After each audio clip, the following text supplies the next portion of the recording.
Ugh, you're just too kind, shielding that washed-up old hag like that. I wonder if he's trying to make me jealous. Are you kidding? There's no need for jealousy. I just don't want to provoke her and get blamed for something. Besides, Noah is pretty talented, so it's wise to curry a little favor with him now for when we need help in our old age, right? Oh, right. You're really smart after all. I was about to burst into the room, enraged by the words of my husband and his mistress from the basement, mocking not just me but even our son. However, my son Noah, seeing me like this, silently approached the basement door and loudly said, "I've locked up." He then looked at me and smiled warmly. My name is Amelia Smith, a 45-year-old homemaker. My family consists of my husband Kyle, who's 7 years older than me and works at a trading company, and our son Noah, a sophomore in college. I met Kyle 23 years ago when I was appointed as his dedicated assistant in the sales department of the company I joined as a new graduate. As we spent time together, both in the hard and exciting aspects of work, we grew close in our personal lives and eventually started dating. 6 months later, Kyle's father fell ill, and Kyle proposed a quick marriage, saying, "It's cliché, but I want to ease my father's mind by getting married." Soon after, we were blessed with Noah, and my father-in-law, energized by his first grandchild, managed to regain some health. I had actually retired upon marrying, but once Noah was old enough for preschool, I wanted to work again, even if it was just a part-time or casual job. That's when a college friend approached me to help with their startup. I was completely motivated by this unexpected opportunity, but just then, Kyle received an overseas assignment, and we all had to relocate, causing my plans for re-employment to fall through. Even after returning home, opportunities to return to work came up, but each time, my mother-in-law and Kyle, both doting on Noah, would say, "We're comfortable enough without you working. Why make Noah a latchkey kid? And you know, Amelia, kids grow up so fast. You can't redo these years." Eventually, I was persuaded to remain a full-time housewife, dedicated to supporting Kyle and Noah. However, when Noah was in 4th grade, an incident changed my life. Despite repeated warnings from our doctor about high-calorie and high-salt intake, my mother-in-law collapsed, ignoring all advice. She survived, but was left bedridden with partial paralysis. Kyle was the only son, so I had braced for the eventual care of his parents, but the reality was far more challenging than imagined. His mother, who had once enjoyed a flashy lifestyle, traveling with friends and dining out, while neglecting her physically frail husband, now found herself incapacitated and cut off from that world. To add to her frustration, the friends she thought she had only sent token get-well messages and flowers, quickly excluding her from their social media circles, leaving her isolated and extremely angry. She became increasingly hostile, lashing out at anyone around her, including the nurses, rehab staff, and doctors at the hospital. Eventually, they could no longer manage her care, and after a series of repeated incidents at a subsequent facility, we were left with no option but to take her into our home for care. At that time, our family was living in a condo about a 20-minute train ride from my in-laws' house. Despite my father-in-law regaining some health, leaving the care of my physically robust mother-in-law solely to him was not feasible. This situation necessitated almost daily visits to their home. Furthermore, the challenge of managing the caregiving, accompanying her to medical appointments, and handling household chores for 2 homes was an enormous task. Seeing me overwhelmed, Noah would say, "Mom, I vacuumed and did the laundry today since I didn't have tutoring." He'd also cook meals, like saying, "I made nachos today." It's not exactly a recipe since I followed what we learned at school. During spring and summer breaks, he'd even find time between his tutoring sessions to help with chores like carrying groceries and weeding the garden at my in-laws' place. Despite his own desires to play and be pampered, he was always considerate of me. On the other hand, Kyle, despite claiming to be busy with work, never offered to help even on weekends. Instead, he spent his time on golf outings, study groups, and socializing with friends. He often made snide remarks about my cooking, like, "Really? This is what you serve a tired husband, supermarket-ready meals? Great job for a full-time housewife. He would also find fault with minor things like mildew in the bathroom or dust in the corners, scolding me, "Just because you're helping your mom doesn't mean you can slack off. I'm not working all day just so you can laze around." The stress from caregiving, combined with Kyle's constant criticism, steadily eroded my patience. Then, one day, something decisive happened. There was a seminar at Noah's tutoring center about his upcoming middle school entrance exams. I had seldom been able to attend such events, but this was an important opportunity to learn more about the process, especially since the exams were the following year. However, the seminar was scheduled for an entire Saturday afternoon, which meant I had to prepare meals in advance for my in-laws and leave my father-in-law to take care of my mother-in-law, a prospect that worried me. Given that it was the weekend, I asked Kyle if he could take care of his parents for the day. His response was dismissive and unsympathetic. "What? Why should I have to do that? Just cancel your seminar attendance, and that's the end of it." Normally, I would have backed down after such a response, but this time, it was about Noah's future, and I couldn't just let it go. "But it's about taking care of your own parents," I persisted. "It's not like I'm asking because I want to go to the salon or attend a friend's wedding, right? I'm not even asking you to look after them the whole day, just a few hours in the afternoon. It's strange that you see this as such a burden." However, Kyle wouldn't listen. He said, "No matter what you say, I can't do it. It's not my responsibility, it's yours," and then he just left. Feeling lost, I considered my options. My parents live far enough away that a high-speed train ride is required, and they are currently being looked after by my brother and his wife, so asking them for help wasn't feasible. Ideally, I could hire a paid caregiver, but due to my mother-in-law's hysterical tantrums and unreasonableness, which were well known, no one was willing to take on the job. So, I went to my in-laws' house, storing the food I had prepared the night before in their fridge, feeling overwhelmed. Seeing me distressed, Noah said, "It's okay, Mom. If I don't understand something about the exams, I can ask my friends or the teacher directly." But it seemed too unfair to impose any more on him, as he had already endured so much. Then, after hearing the situation from Noah, my father-in-law said, "I'm sorry, Amelia. We, as well as Kyle, have been taking you and Noah for granted. You've even prepared meals for us, so it's okay. I want you to attend the seminar for Noah's sake." Initially, I refused, but he insisted, and seeing the eager look in Noah's eyes, I decided to go to the seminar after all. At the seminar, I gained valuable insights and advice about Noah's desired school and his entrance exams. I also had the opportunity to speak with Noah's teacher from the tutoring center, whom I had only communicated with via email before. The teacher provided a lecture on Noah's progress and the support we should provide at home for his upcoming exams. I was truly glad I attended. On our way back from the tutoring center, Noah and I stopped by my mother-in-law's favorite patisserie to buy her most beloved mousse as a gift. "Grandma will be so happy. She hasn't had this mousse in a while since the doctor told her to stop," Noah said with a smile, holding the cake box. I responded, "Yes, that's right. I've been preparing low-calorie meals for her for the past 3 days just for this. I even called the doctor to make sure it was okay." With an unusually happy feeling, we headed towards my in-laws' house. However, what greeted us was a shocking sight: an ambulance with flashing red lights parked in front of their house, with paramedics rushing in and out. Frozen in disbelief, Noah urged me, "Mom. Mom. Stay strong," and ran towards the house. Snapped back to reality, I followed him and found my mother-in-law being carried out on a stretcher. With my father-in-law walking beside her, a large band-aid stained red on his forehead, supported by a paramedic. "Ah, Noah, Amelia.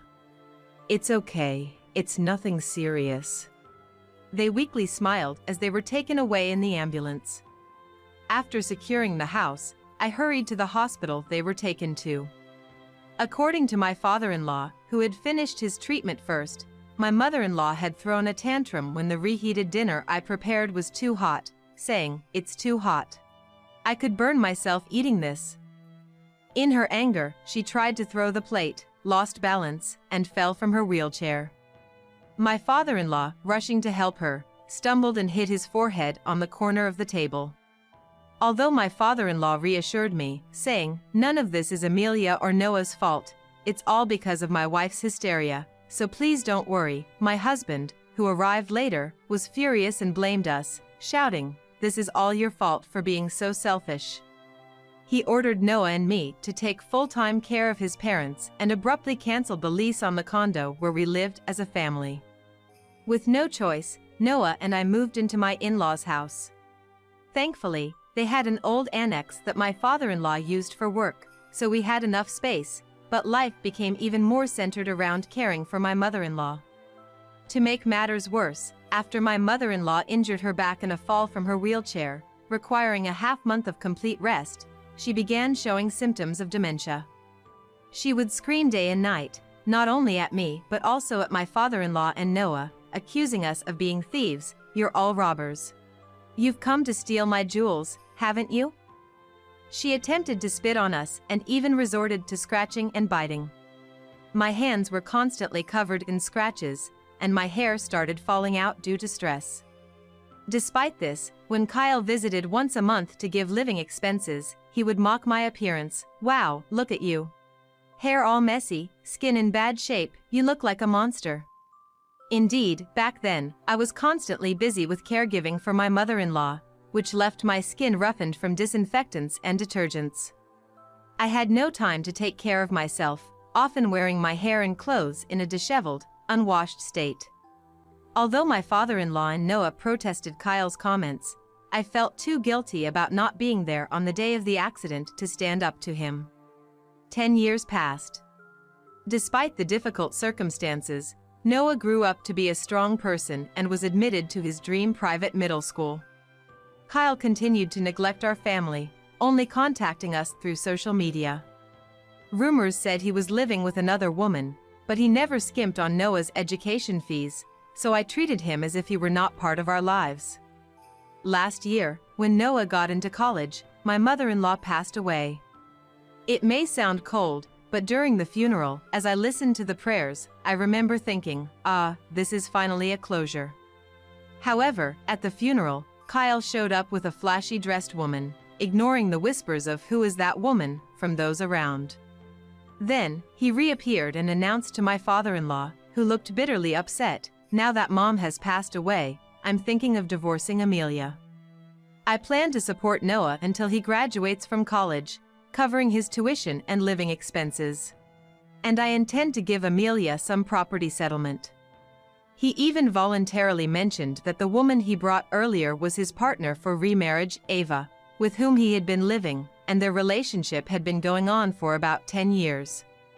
Hearing this, my father-in-law exclaimed, "10 years. So while pushing the responsibility of caring for your mother and me onto Amelia, you've been enjoying life with your mistress?" Kyle remained unfazed. Even smirking, "Why are you angry, Dad? Everyone was happy because Amelia served as a caregiver. I'm not a monster. I'll even add a bonus for her caregiving contributions to the property settlement. Besides, Amelia got to experience being the wife of an elite like me." Looking at his smug face, I felt oddly calm. The man in front of me didn't seem like the one I had vowed to share my life with in front of a minister. He seemed like a complete stranger, and an unpleasant one at that. He left, stating he intended to initiate divorce proceedings soon, and departed in high spirits. Watching his departing back, my father-in-law slumped his shoulders and apologized to us. "I'm truly sorry, Amelia, Noah. I knew he wasn't doing well, but I didn't expect him to be such a fool." I felt only gratitude towards my father-in-law. There was no room in my heart for anger towards him. The only reason I managed to keep going during the hardest times was that he was always there, extending a helping hand and standing by me. After seeing off my mother-in-law, I wanted to ensure a peaceful retirement for my father-in-law, but with Kyle wanting a divorce, that might not be possible. My only regret was not being able to do more for him. I was already resigned to the divorce, lacking the energy or will to fight back. And then, at the celebration of life for my mother-in-law, Kyle showed up again, this time with Ava. He told my father-in-law, after the divorce, Ava and I will move in here with you. Ava is young and beautiful, unlike Amelia. You'll be happy, right? He then showed Ava around the house and grounds, completely ignoring his mother's death. Relatives who overheard their conversation said they were discussing rebuilding the old house into a condominium. This house is getting old. It might be a good idea to rebuild it into a condo.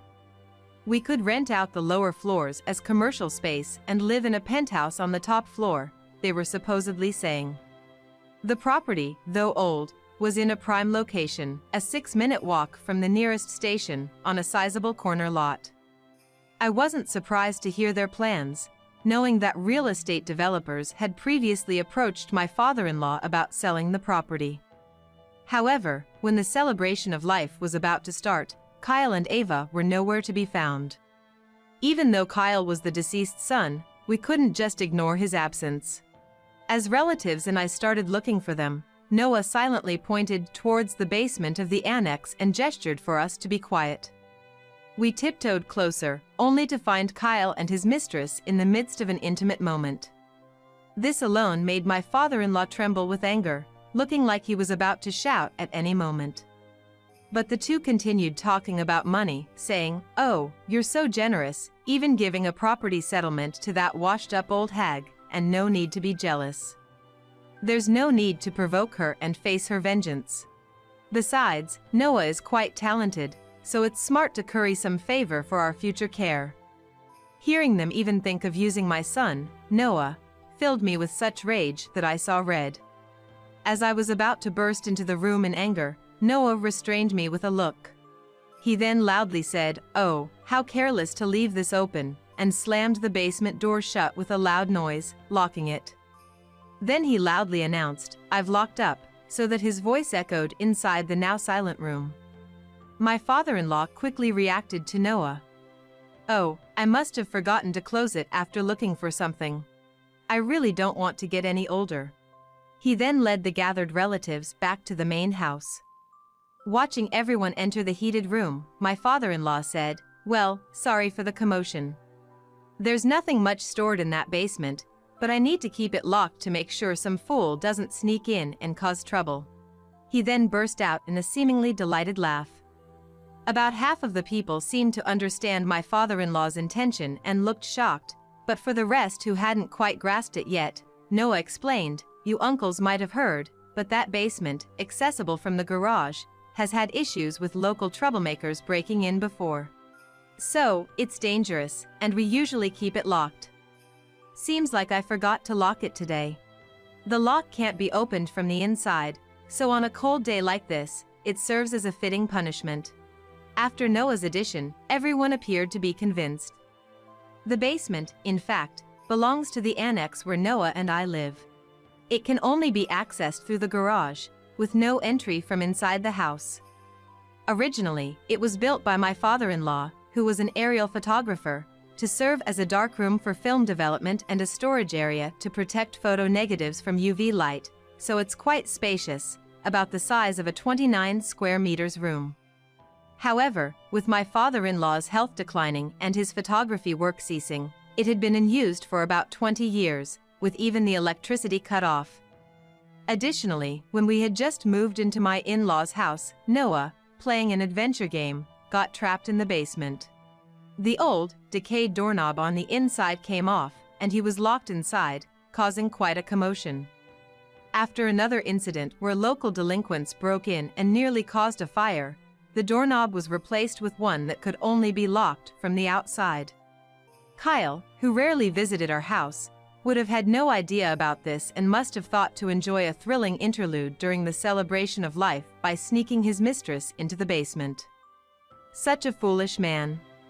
With everyone convinced, we resumed the celebration of life.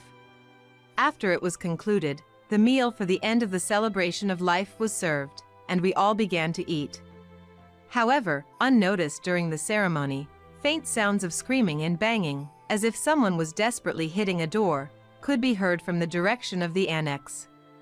It was likely Kyle and Ava calling for help. Yet, my father-in-law and the relatives, even the pastor who had overheard the story, nonchalantly commented, "Ah, it's gotten so cold, it's even snowing." How grateful we are to be able to enjoy this meal and the snow-covered garden in remembrance of the deceased. Checking my phone, I saw that the temperature was expected to drop below freezing. Despite the full blast of the air conditioning, hot carpets, and heaters in the room filled with about 15 people, a chill could still be felt near the windows facing the garden. The concrete-walled basement, with only an old, worn carpet on the floor and no windows, must be freezing in the pitch dark. Yet, I felt no pity. Perhaps my heart is cold as the snow outside. However, I felt no pity for them, which might indicate my heart is as cold as the snow. As the gathering ended, the pastor and relatives addressed Noah and me, saying things like, "Stay strong." Any parent can be a good teacher for their children, even as a bad example, and if you ever need anything, don't hesitate to reach out. With that, everyone left for home. Shortly after, the catering service arrived to collect the dishes. Hearing their van's engine, Kyle and his mistress must have realized it was their chance. From inside the basement, they started shouting, "Help us! We're trapped! Get us out of here, and call the police! We're going to freeze to death!" The caterer, pale-faced, rushed in and informed us about them. It had been about 2.5 hours since Noah locked them in. It seemed about time to intervene. Pretending to be surprised, we told the caterer, "What? Voices from the basement? That's ridiculous, it's unoccupied, and right. When I closed the door earlier, I thought I heard something. Maybe a burglar got in?" Despite our exaggerated acting, the panicked man didn't catch on and exclaimed, "That's terrible. If we carelessly open it and get attacked, it could be serious. We should call the police," and he promptly dialed 911. Soon, 2 police cars arrived with sirens blaring. The officers, after hearing our story, opened the door and dragged Kyle and his mistress out. They appeared in front of the gathered neighbors and onlookers in a state of undress. I later heard that in the pitch-dark basement, they had lost track of where they had thrown their clothes, resulting in their disheveled appearance. Even as they were being escorted out, they were hurling insults at us. Suddenly brought from darkness into light, and as their eyes adjusted, they were met with the sight of many people smirking at their undignified state. Initially speechless and confused, they let out a scream when they realized they were being filmed on smartphones. They hastily wrapped themselves in blankets provided by the police officers before being taken away. After a while, the police contacted us, and when my father-in-law, Noah, and I arrived, the two were still wrapped in blankets. In a gesture of minimal decency, my father-in-law had collected their clothes from the basement and brought them along. Seeing their own garments, they quickly changed into them. At the police station, we were informed that the two claimed they were intentionally locked in by us. However, after explaining the previous incident of a fire hazard and stating, "It's no wonder my grandson locked the door," finding it open during his grandmother's The Celebration of Life. Who would have thought someone would sneak into the basement with their lover during such an occasion? The officers chuckled and sympathized with us. Despite their protests, the incident of them being locked in the basement was dismissed as merely causing a disturbance and not treated as a serious event. Although we received a mild reprimand, Kyle and his mistress got a stern lecture. By the time we were released, it was past 7 p.m., dark outside, with over 4 inches of snow. Reluctantly, we decided to take them back to the in-laws' house, as leaving them at the police station might cause more trouble. Initially noisy, they dozed off in the car but immediately tried to enter the house upon arrival. My father-in-law and I blocked their way. Ignoring Kyle's demand to, "Hey, what are you doing? Let us in already." Noah came out from the back with their coats and bags and threw them at the couple. "Take these and get out of here. This place has nothing to do with you anymore." Noah glared at them. Kyle, initially taken aback but quickly recovering, shouted, "How dare you speak to your parents like that?" But, seeing his now taller son, he was silenced by Noah's retort, "Parents, huh? Parents who do such embarrassing things are better off not existing." My father-in-law then added, "It seems you still don't understand, but as of today, I am cutting ties with you. Amelia will divorce you, and rest assured, we'll take every penny we can from you and that woman, including alimony and compensation." Kyle and Ava's faces went pale upon hearing this, but my father-in-law continued, "Don't worry about money. If your assets aren't enough, we'll seize whatever your mother left you to cover it." Then, as if they were no longer needed, he literally kicked them out of the house. Later, I divorced Kyle with the help of a lawyer introduced by my father-in-law. The settlement included not only property division but also over $400,000 in compensation for the decade-long caregiving and infidelity. At the lawyer's office, Kyle exploded, "I can't pay such an amount." But there was no reason for us to back down, so the case quickly went to court. There, Kyle stubbornly claimed, "My wife neglected me. I only sought comfort in another woman." But we methodically presented evidence of his 10 years of infidelity and caregiving, along with testimonies from relatives, acquaintances, and neighbors. Although the court initially proposed a settlement, the negotiations continued due to Kyle's refusal to compromise on the amount and terms. During the questioning, Ava, who was also facing a lawsuit from me for damages, became irate right from the start. She exclaimed, "I can't believe this. I've been his mistress for 10 years, believing everything this old man said. I've lost 10 years of my life too, you know? And now, why do I even have to pay money?" She even unwittingly admitted to going on lavish vacations on company expenses and forcing business partners to kick back funds to her. The judge and Kyle's lawyer were stunned by her confession. The trial ended in my complete victory, and though I didn't get the full amount, I managed to take most of Kyle's assets. Ava's outburst also reached his colleagues, leading to his company becoming aware of his misconduct. Consequently, Kyle faced embezzlement charges. The company offered to avoid a criminal case if he repaid the money, but he had none. Desperate, he turned to my father-in-law, who flatly rejected him, saying, "I want nothing to do with someone like you." In the end, he was criminally charged. Upon learning that Kyle was criminally charged, my only concern was whether Noah would be affected. However, the lawyer who helped us during the divorce assured me, "The embezzled money was spent by your ex-husband and his mistress, so you don't need to worry." Relieved, I felt a weight lift off my chest. Kyle later declared bankruptcy, but I was told that embezzled funds are still subject to compensation even after bankruptcy.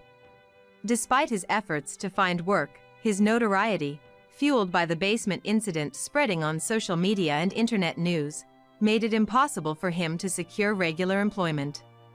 He was left with no choice but to take on dubious part-time jobs and risky day labor, and now I hear nothing of him. Ava, facing a hefty compensation claim from me, drained her savings and sold everything given by Kyle, but it still wasn't enough to cover her debts. She lost her contract with the dispatch company and resorted to high-interest loans, eventually leading to rumors of her working in the nightlife with heavy makeup. As for me, I used the money from the property division and compensation to buy a modest apartment, where Noah and I began our new life. My father-in-law, sticking to his word, sold the family house and gifted more than half of the proceeds to Noah. Despite the tax accountant's concerns over the high gift tax, my father-in-law insisted, saying he'd gladly pay if it meant his foolish son wouldn't inherit a penny. Noah plans to use this money for graduate studies abroad after his graduation. My father-in-law also wanted to give me some money, but I respectfully declined. To my father-in-law, who expressed dissatisfaction saying, "But that still doesn't sit well with me," I proposed that when I visit him twice a month at the retirement home where he now lives, we could go out for lunch together at a nearby steak restaurant or bistro and he could treat me then. Noah tries to visit as often as possible too, which seems to make my father-in-law happy. Once things settle down a bit more, I plan to study for a qualification and re-enter the workforce. Although thinking about the 10 years spent caregiving for my mother-in-law sometimes brings a pang of pain, there's no need to dwell on the past and spoil the future. I'm determined to live my life moving forward.